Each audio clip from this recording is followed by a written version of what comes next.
Narito ang ilan sa mga benepisyo ng pagkain ng tofu. 1. Pagbaba ng kolesterol.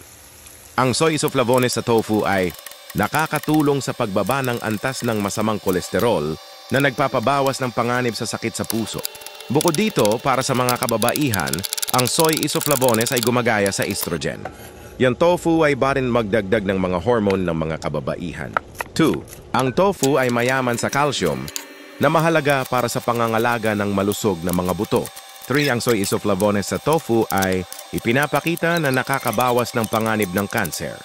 4. Ang protina at dietary fiber sa tofu ay tumutulong sa pagpapabuti ng metabolismo at sa pagpapababa ng calories sa katawan.